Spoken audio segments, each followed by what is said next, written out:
I've been an interaction designer for 15, 16 years. I started the interactive department at Tomato, and I left Tomato a year ago to start doing this sort of stuff. Started to see that, for me, entertainment's kind of joining information online. Suddenly there's all this potential for, we're going to start watching TV on what is effectively a computer, and if we're starting to watch TV on a computer, we can start doing the sort of stuff that we've been doing on computers for a while. And there's basically loads of different potential of not just having this linear storyline sort of driving us through. We're going to have lots of kind of formal possibilities that we've not had before. And I've just got 2 projects that I'll show you that kind of demonstrate this. The first is a piece for the Pet Shop Boys.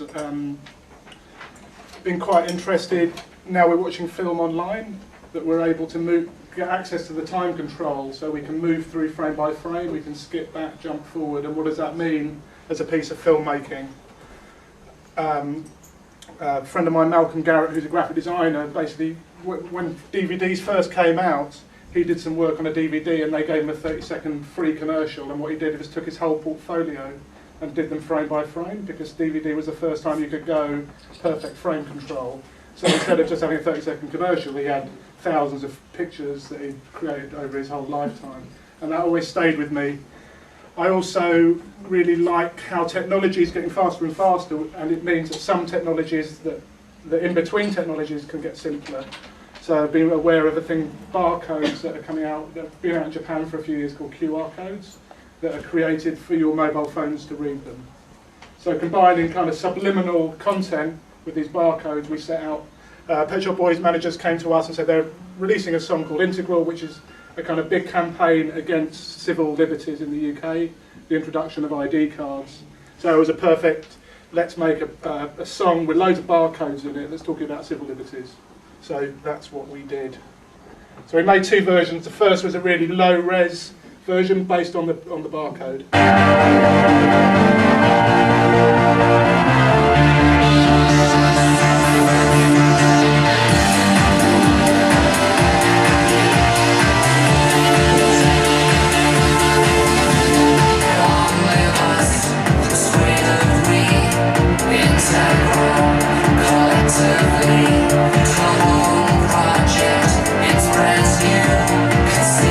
So if I just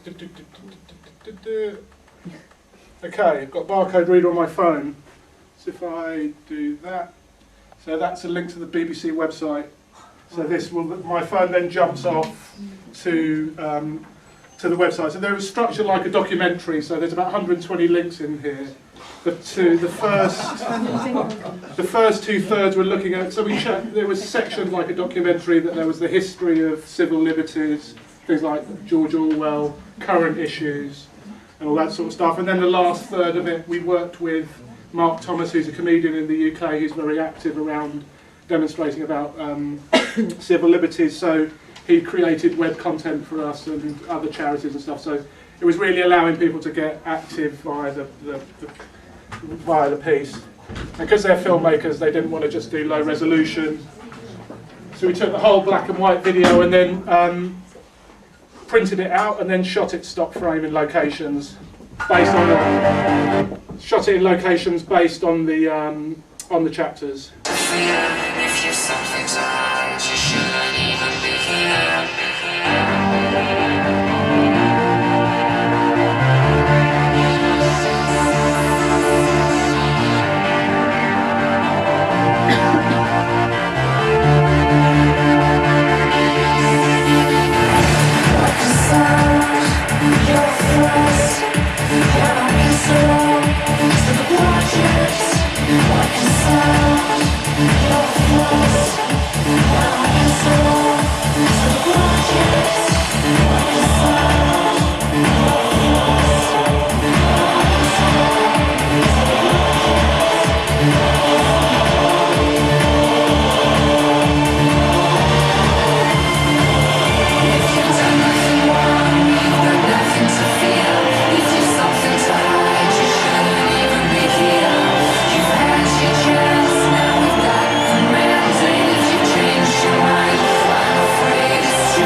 So we involved the whole Pet Shop Boys and kind of anti-civil liberties communities right from the start. They all kind of appear in the video.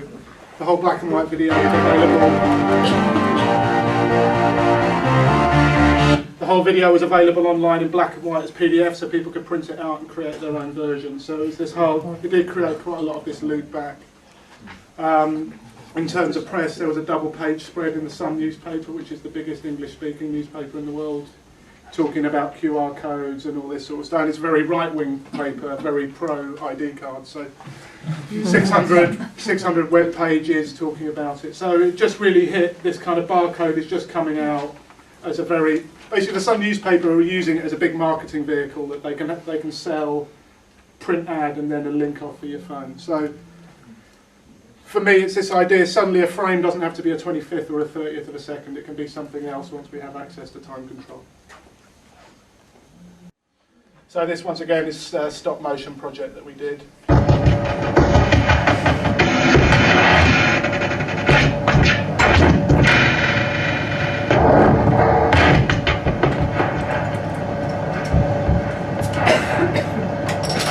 So that's the real time. That's the time in London here. This goes up, the green balls are getting weather reports from around the world. So London, it's fair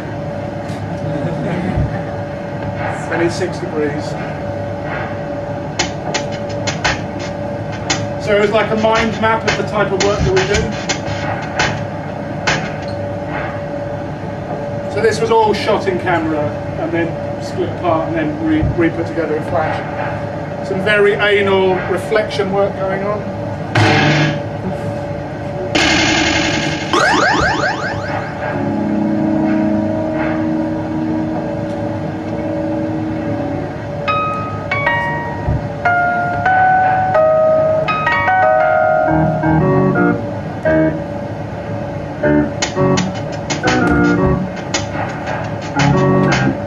If you look there, these CDs are the sound input. So that's listening, that's working from my microphone.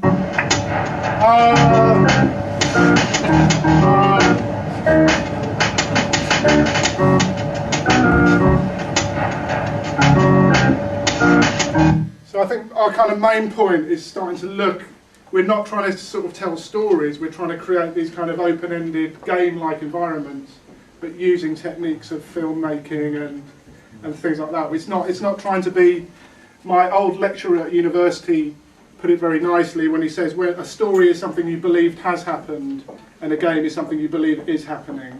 And I think that's, for me, they're two different types of spectatorship.